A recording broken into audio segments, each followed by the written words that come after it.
We have a half-hour scheduled today until noon Eastern. So again, good morning, everyone, and thanks for taking the time to join us today. My name is Eric Harper, and I'm the Director of Business Development here at PAAS Advisors. Today's CPO Huddle will be hosted by our Chief Procurement Officer, Dave Krigger.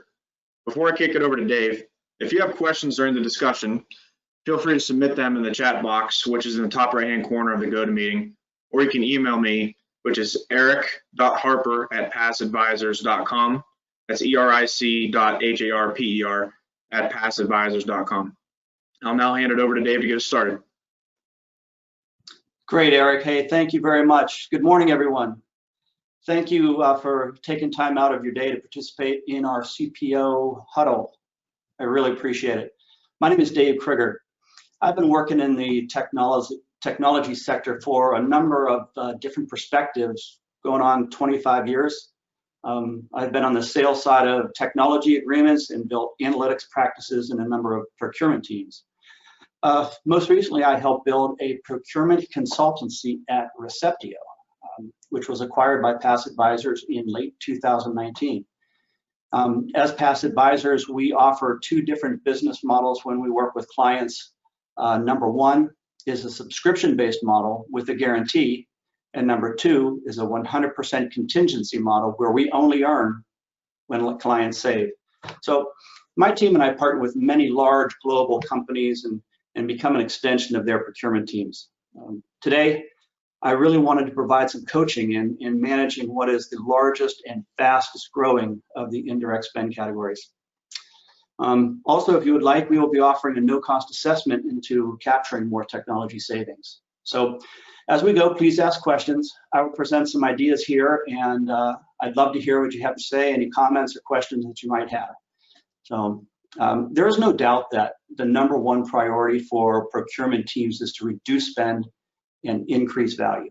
As I mentioned, the largest and fastest growing of the indirect spend categories is technology. So the question I have for you is, what savings initiatives have you found to focus on this year in technology? That can be a difficult question to answer. So over the next 20 minutes or so, we will share some of the methods that we have employed to achieve anywhere between 15 and 30% cost reductions in the technology category. And we will discuss the most important factors in making this a reality. We're going to start off with augmented analytics and the actionable insights that come from those analytics. And then a little bit later on, we're going to dig into the technology category negotiations. So augmented analytics and how using machine learning can enhance your ability to find the best market price for your technology spend. So what is augmented analytics? Well, it's one of those buzzwords, kind of like business intelligence or BI or artificial intelligence, AI, machine learning, ML, and all those other acronyms that go along with that. My favorite, of course, is procurement forensics. We kind of coined that term here, so I'll go into more detail about that. So what is augmented analytics? When an analyst prepares a data set for analysis, she studies the data and the relationships that exist between the fields within that data set. And when you have a data set, there are measures and there's attributes, and measures are things like dollars and quantities and things like that, and attributes are like the description or the address, things like that. So she's going to look at that and create relationships between all of that data to search for insights. So I would call this human computational analysis, and it's limited to the analyst's own experience level. Whereas augmented analysis uses machine learning to automatically detect and visualize patterns and presents them for the analyst's consideration. So while she's looking at it one way, the machine is looking at it 1,000 other different ways and will present different ways to look at the data. And then when she reviews that, she can get other ideas of where to investigate for savings. So augmented analytics, in one sense, can enhance the level of experience a procurement leader has in their analytics team. When you think of data analytics, you might envision dashboards and colorful charts and dials and bar charts and tables, and yeah, that's part of it, but the real magic goes on in the preparation of the data before you get to that artwork. This is where one application of artificial intelligence comes in. One of my favorite applications of AI is how these brilliant programmers can grab chunks of data from unstructured documents, like PDF files. For example, our platform, PAAS 360, has AI built in to scan contracts and pull out legal and business terms and plug them into structured tables. Then when you join this data to a master supplier file, along with products that you've purchased from the suppliers, you truly have an augmented data set that did not exist before. Think about how such a capability in your organization would enhance your operational efficiency and provide augmented insights into generating cost-saving initiatives. These kind of analytics can highlight actionable insights and plug out-of-control spending leaks across your enterprise. So when my team starts an analytics project, we try to get as much data as we can. We recommend at least three years of spending history so that we can add trending analysis to the project.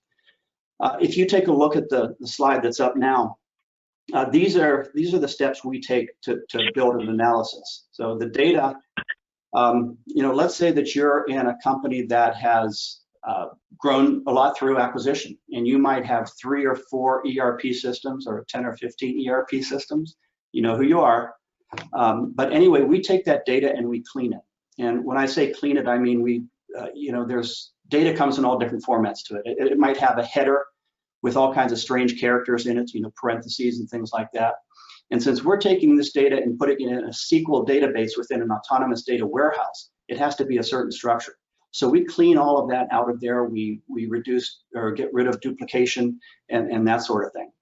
Once we've cleaned it, we take all those different data sets and we blend them together. So you can imagine the analytics that you do for one table or one Excel spreadsheet, but we blend it together with a bunch of different data sources for much more accurate analytics.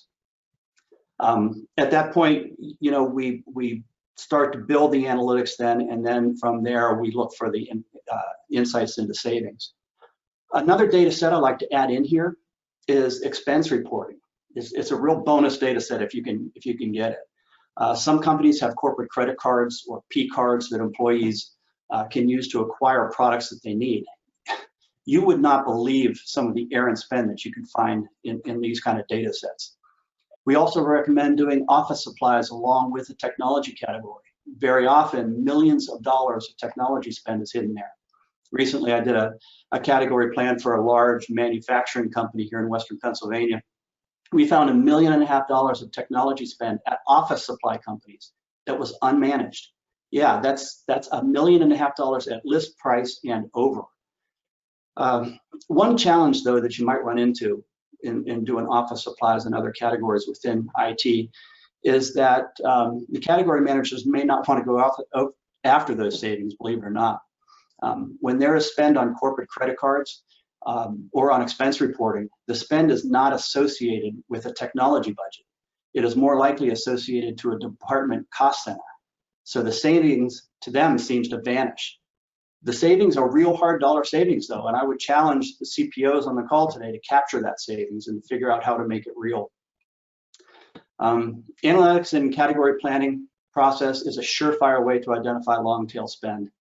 Continuing with my example from just a minute ago, the expense management has a long tail.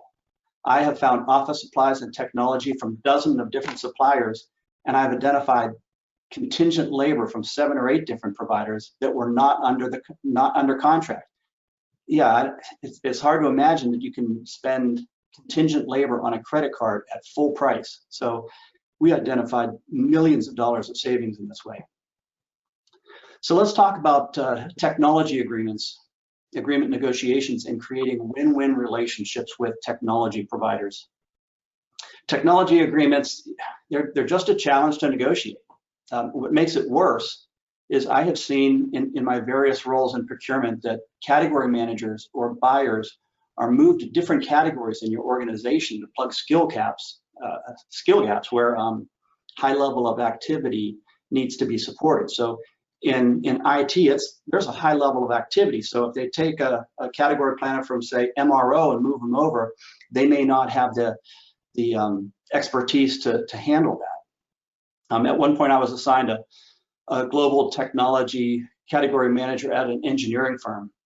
Shortly after I moved into that role, I had to negotiate an Oracle agreement. And I was thinking to myself, what do I know about Oracle? And at that time, I didn't know much. But after studying and studying the initial offer, I was able to get pricing reductions over the different product types of about 6%. I later learned that I probably left another 10 or 15% on the table. So, without being an expert, how do you know if you're getting the best deal?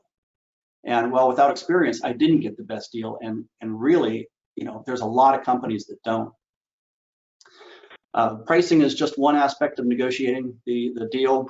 Licensing metrics are another aspect of software negotiation that you must understand to structure the best deal. What use rights are associated with the licenses? And what risks of audit exist if, say, a standard database user changes an underlying table? So that opens up the chance that, well, he really needs an enterprise version, and those risks are high. So you got to be careful with that when you're structuring the agreement. You need to negotiate things like price holds, support caps. You also have to focus on true ups, merger and acquisition buffers, repricing language, rebalancing, and cloud credits. So if you don't know what any of these are, it's really worth learning about them. And you can always call us if you need help. Finally, you may want to consider third-party support agreements for some of the top-tier software and hardware vendors. In many cases, the third-party support providers cost about half of what the original software publishers charge. And I've worked with, and my team has worked with a lot of clients who have reported that the support is very good. So it's not like you would be sacrificing quality. There are some circumstances that you have to consider, though. The circumstances have to be right. So here's something to think about. Are you going to move to the cloud in the next couple of years for some of your on-prem technology? And is there even a cloud option for your technology? Is there current upgrade possibilities? And what are the costs of upgrading? You have internal costs and you have consultant costs, and they are huge. So would it be better to pay third-party support on current versions and avoid the upgrade costs? And do you have time to archive available versions before the end of your agreement? For example, let's say you have a support agreement that ends at the end of June. You may not have enough time to download the archives that you need to. So for example, you may need 30 to 60-day runway to do this, because let's say you're on version 2 of a particular software and the current availability is 4, and you may want to upgrade next year. You have to download those bits and bytes now before the end of your agreement. So that's really something to consider as you're talking about third parties. Negotiations, they don't occur in a vacuum. As procurement leaders, your category managers must embed themselves in the departments they serve. Have you been able to develop strong alignment with the technology department and finance? When I was a category manager at that engineering firm that I mentioned to you a couple of minutes ago, I became part of the CIO's management team. I participated in his weekly staff meetings, and I had the same goals as his team. When we implemented a savings project, a representative from IT, from finance, and procurement all had to agree on the savings, and then it was able to be captured. So I would recommend developing a 3 to 5 year technology plan that aligns with IT's technology roadmap. So to wrap things up, procurement analytics can help shine a light on wasteful spending. Procurement forensics, as we at PAAS advisors call it, is comparing your pricing to broad market benchmark pricing to make sure that you have the correct target market price for your technology. We help companies modernize procurement. Actionable insights are the goal of analytics. Many times we have found substantial, unmanaged, errant spend that a simple policy change can plug. Now that is real low-hanging fruit. You really just flip a switch and the savings start to add up. Spend time understanding all aspects of your supplier agreements, especially the top-tier agreements. Current pricing discounts are only one part of the negotiation. Terms like price holds and support caps, like I mentioned before, and cloud usage buffers drastically affect your future pricing. So set the entire term of the agreement up for success. Finally, these disciplines require focused study and a high level of expertise. Many organizations do not have the time, expertise, or resources to properly address all of the available savings opportunities. So don't be opposed to for asking for help. Outside expertise can shorten the procurement life cycle and achieve savings faster. If you take a look at that spend line, this would be like you doing it by yourself. But if you get help in there, you can start to address that long tail of spend sooner so that your savings goes up. And then over time, you can use your savings to invest in other technologies that help you, do automatic contract management that's in PAAS 365, asset management, and source to pay. And these all go to create additional value over time and creates more value from your procurement departments. PAAS advisors have negotiated more than $3 billion of technology agreements. We have executive level relationships with supplier executives who can approve higher levels of discount for you. We don't ask suppliers to do something that they haven't already done for other customers. I mean, we know what they can do because we've negotiated with them hundreds of times. The PAAS 360 platform has nearly 5,000 unique suppliers, including consultants, telecom, software, hardware, and cloud, and nearing 50 million data points and growing every day. Our analytics can quickly provide the insights that you're looking for. PAAS Advisors does not replace your team. We are an extension of your team. We know that as procurement leaders, you have limited budget and sometimes high turnover and stretched resources. Who can possibly be an expert in more than a dozen technology subcategories? So please feel free to reach out to PAAS Advisors and empower your existing team. We are offering a half-an-hour no-cost assessment into how you can capture more technology savings. So please feel free to drop me an email or give me a call, and you'll see that my contact information is on that screen. So let's move on to questions. Eric, have we been receiving questions? Thanks, Dave. Yep, I received a few via email here. First one I have is, I need assistance in this area, but I don't have the time to dedicate to implementing a new software. What kind of information will you need from a client to get started? So what kind of information I would need from a client?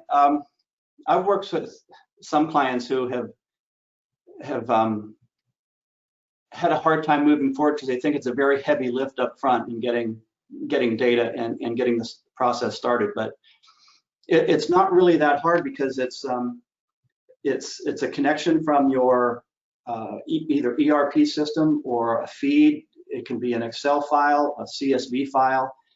We have over 100 APIs that can direct connect to ERP systems.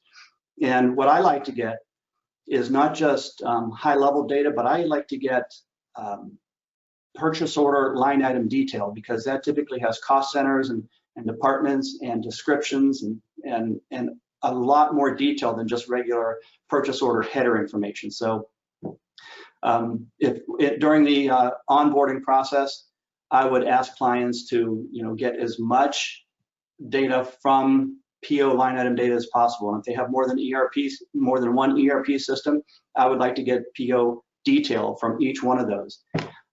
Also, if they have an expense management system like Concur, it's great to get that kind of data. It really is. Or if you have P card feeds or corporate credit cards or something like that, there's so much spend there. So I'd like to get that kind too. If you have supplier master files, that's helpful. That we can then, because we relate all the data back and forth and blend that data, so it really helps provide some great insights. So I hope that answered the question. Next one I received is, how fresh is your benchmarking data? How fresh is the benchmarking data? Oh, for benchmarking pricing, we go back 2 years. Anything less beyond that is kind of stale data, because licensing metrics change over time. So for benchmarking, 2 years, but I do hang on to the data forever because I really like to manage the trends as we go along. And I also like to, licensing agreements change.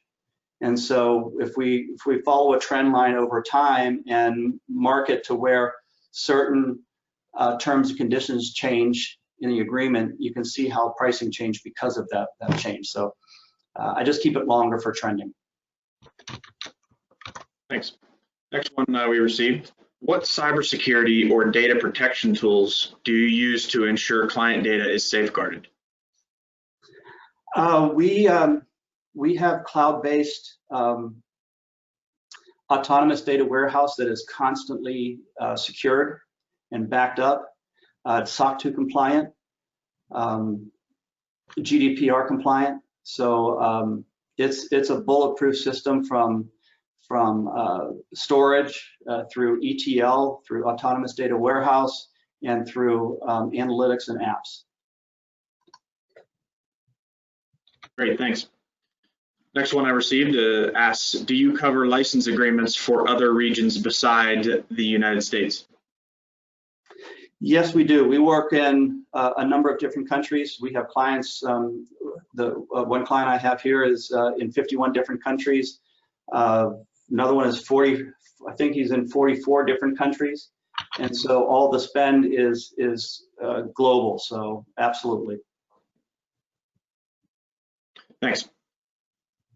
Another one I received asks, what is your strategy in assisting in negotiations with, per se, Microsoft, hands-on or advisory?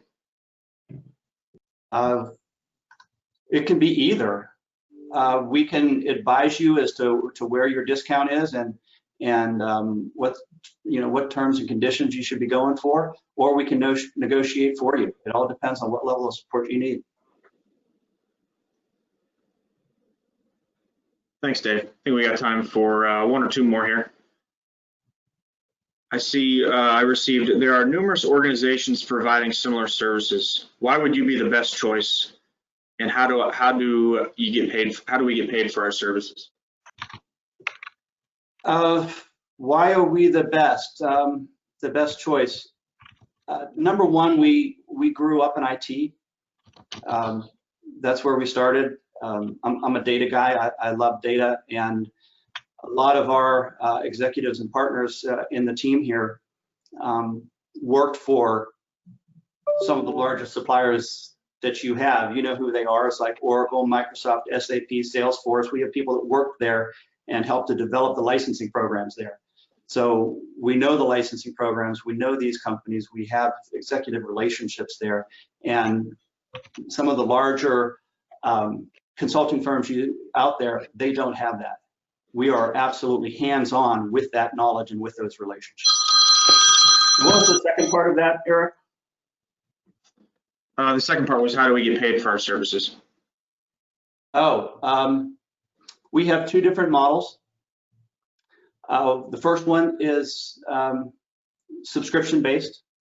So we would be like on retainer with you, and if you have questions about your agreements, you would call us. We would negotiate a couple of your agreements every month, and it would be a monthly fee, and we guarantee that, you know, three and a half times. So whatever you pay us, you get $3.50 back. So that it's a guaranteed return on your investment.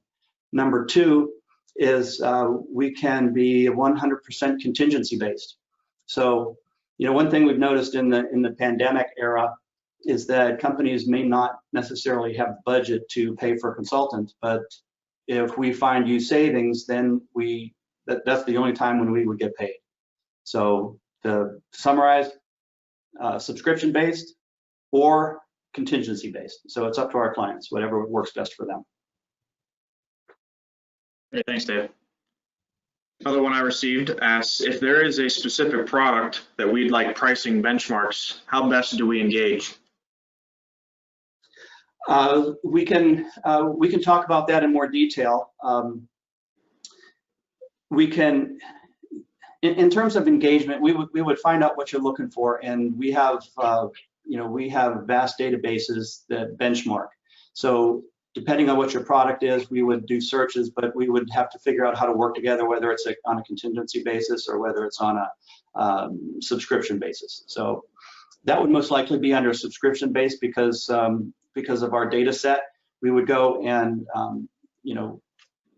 compare the offer that you're getting, if you've gotten an offer so far, or if you're doing an RFX. It depends on really what is initiating the search. But that would fit into either one of our business models. Great, thanks, Dave. I think we have time for one more. We want to be respectful of everybody's time here, top of the hour. What is your experience working with companies headquartered in EMEA? Europe, Middle East, and South Africa.